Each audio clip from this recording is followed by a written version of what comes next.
Dan selamat kembali semula ke channel YouTube saya. Dan hari ni first time kita buat macam podcast ni.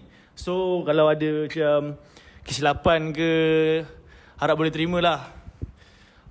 Kisah-kisah hari ni dia bercampur. Dia tak semestinya cerita universiti, tapi ada yang cerita yang dikirimkan oleh pendengar channel ni lah. Okay, let's start.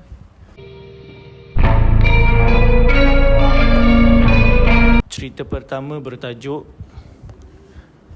Siapa yang masak? Okey, kisah ini dikirimkan oleh salah seorang kenalan saya yang bernama Kayle. Kayle. Saya nak sebut Kayle. Okey, Kayle. Kisah yang akan diceritakan ini hanyalah cerita semata-mata. Jangan terlalu mendalami kisahnya. Okey, di hadapan rumah jiran Kayle ni terdapat dua rumah kuarter teres. Kalau dari rumah Kayle menghadap dua rumah kuarters tu, boleh nampak kedua-dua rumah ini adalah jenis rumah yang berkembar. Ada beberapa cerita benar. Ada beberapa cerita benar yang berkisahkan dua rumah itu. Latar belakang dua rumah ini, yang di sebelah kiri adalah ada rumor yang mengatakan ada seseorang yang pernah menggantung diri di dalam rumah terbabit.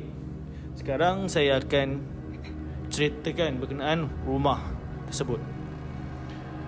Ada seorang abang ni, Kayle ni panggil dia Abang Hanif. Rumahnya yang di sebelah rumah orang yang menggantung diri tu. So cerita ni dia bukan pasal rumah orang gantung diri tu. Okey.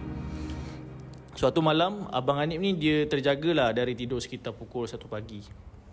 Sewaktu dia terjaga tu, dia terdengar suara yang datang dari dapur rumahnya seperti suara orang sedang memasak. Abang Hanif ni ingat ibunya lah yang sedang memasak. Di tengah malam, sebab dalam rumah dia hanya ibunya sahaja selalu melakukan tugas memasak. Tapi bila Abang Hanif ni sampai ke dapur, dia terkejut sebab dekat dapur tu kosong dan tak ada orang. Siapa yang masak? So dia mula macam tertanya-tanya lah, bunyi apa yang aku dengar tadi tu? Dan abang dia dengar orang masak dekat dapur. Maybe sahur lah, tapi kita tak tahu. Okey, cerita dia sambung. Abang Hanif pun mula meremang bulu roma sebab kosong, dapur tu kosong dia datang. Disebabkan terlalu takut dan pelik, dia pun segera kembali ke biliknya, berharap tidak berjumpa dengan perkara yang tidak diingini. Bila tiba-tiba saja Abang Hanif ni dia sampai kat pintu bilik dia, tiba-tiba dia ternampak seperti satu susuk tubuh berwarna hitam tengah bercangkung atas katil dia. Masa tu memang perasaan macam biasa lah. Kalau nampak benda tu memang perasaan takut lah kan. Gugup gila tengok benda tu. So Abang Hanif ni, dia tak nak rasa takut ni, Dia tidur dekat kawasan rumah tamu, ruang tamu rumahnya. Begitulah cerita pertama. So macam mana cerita pertama ni? Dia tidur kat ruang tamu tak ada apa lah. Tak tahu lah. Rasa tak jadi apa-apa lah. Dia dah tak cerita dah. Tak cerita sampai situ je cerita dia. Tapi agak menarik lah cerita dia ni. Interesting. So sekarang ni macam biasa, cerita yang kedua untuk hari ni kita bagi dekat brother Podol ni. Cerita ni sambungan daripada cerita ni. Orang yang sama juga, Abang Hanif. Orang yang sama yang kirim lah. Ha? Orang yang kirim juga lah. Orang yang kirim pun orang yang sama. Dan orang yang melalui pengalaman ni pun orang yang sama, Abang Hanif. Okey, cerita ni time Abang Hanif dia baru pindah dekat satu kawasan perumahan ni. And depan rumah dia ni dua rumah kosong tau. Ada dua rumah kosong. Lepas tu, so selalu lah tiap malam dia selalu lepak dengan member dia sampai lewat malam. Depan rumah dia lah. Depan rumah dia lah, member dia datang lepak dia kan. Lepas tu, biasa lepak-lepak dengan member kan. Gelak-gelak, isok-okok semua. Lepas tu, sampai satu hari tu, dia terdetik tau. Abang Hanif ni terdetik macam nak tengok dua rumah yang kat depan tu. Rumah kosong tu kan. So bila dia nak pergi rumah tu, and dia dah sampai pun depan rumah tu, dia macam dia nampak bayang putih berliga-liga dalam rumah tu. Dalam kawasan rumah tu dalam kawasan rumah kosong tu. Dari tingkap ke? Kenapa? Dia nampak daripada dekat kawasan rumah tu, macam dekat garaj.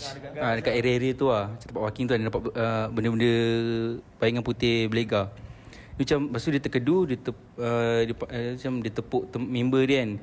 Dia kata, aku ni hayal macam imagine ke apa kan. Lepas tu dia apa tu, dia kata kat member dia kan, weh, kau nampak tak benda tu kan? Kau nampak tak tu? Lepas tu member dia pun tengok belakang. Yang mengejutkan dia, member dia tu nampak, and bayangan putih tu daripada berlega-lega stop, Usha dia orang semua. Kau bayangkan kalau kau tengah lepak dengan member kau kan. Lepas tu kau pun macam kena macam dia kan. Lepas tu kau tanya member kau, and then member kau pun nampak benda tu juga. And then benda tu pula Usha kau. Macam ai, Terus balik rumah. gila tu. Balik rumah. Balik. Itulah apa yang abang Anik buat. So dia memang balik rumah lah sekali. Dia tak, kalau ikut cerita ni, Ada lagi. dia tidur rumah jiran dia. Tidur rumah member dia tu. Rumah member dia tu Ya, seram kot. Dia baru pindah, dia duduk seorang kan. Macam, uish, kalau benda tu cik dia pisang ke Dia duduk seorang kan. Betul. So, tu je untuk cerita kedua ni. Cerita ni kalau ikutkan, aku boleh bagi tajuk Siapa tu? Siapa tu? Siapa tu? Siapa tu? eh? Siapa tu? Menarik. Cerita yang kedua ni. So, itu untuk cerita kedua. Ada cerita ketiga? Cerita ketiga katanya dia kisah benar. Kisah benar? Yang dilalui. Kisah benar? Beberapa hari lepas lah dilalui. Ni cerita takhir kita orang untuk hari ni. So ni berdasarkan kisah benar yang saya sendiri lalui. Kira beberapa hari lepas lah benda jadi. To be precise 2 hari lepas. 2 hari lepas. 2 hari lepas, baru sangat kena ni. Okay, waktu kena ni kan, dia dalam malam tu rasa ngantuk awal tau. Dia ngantuk dalam pukul 12. Lepas tu memanglah tak tidur pukul 12 dulu. Landing dulu pukul 11 kan. Biasa lah, baring-baring.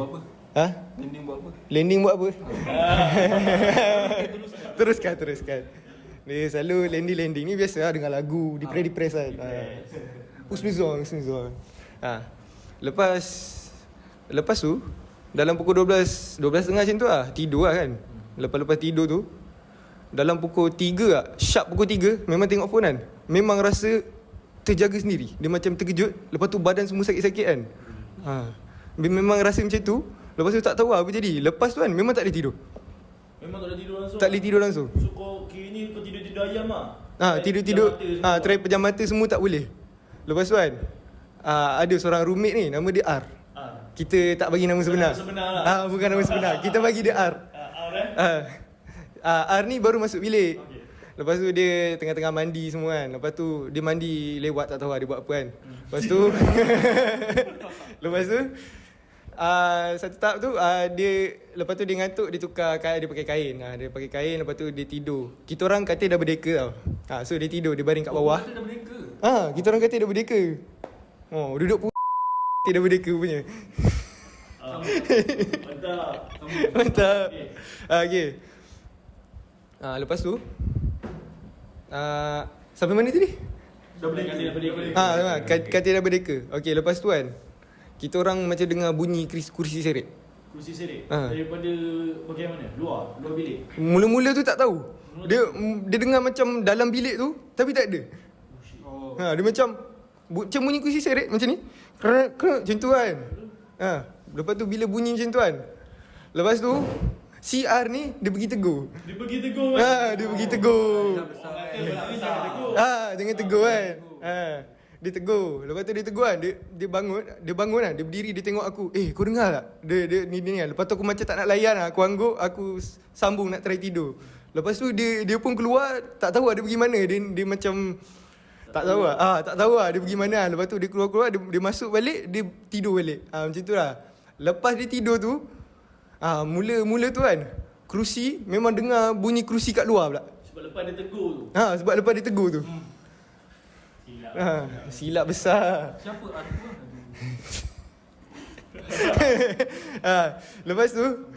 Lepas tu bila tu kan dengar bunyi lama. Bukanlah dia ni, dia macam mana nak cakap? Berterusan. Bukanlah berterusan, dia macam kejap ada, kejap tak ada. Lepas tu ada lagi. Lepas tu macam ni, macam tu kan.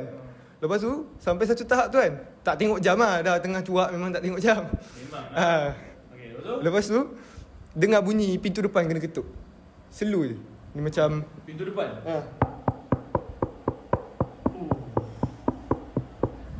dia kejap ada, kejap tak ada, sama. Dia macam ni lah, dia macam kejap tu ada, lepas tu dalam selang 15 minit mungkin ada balik. Macam tu lah.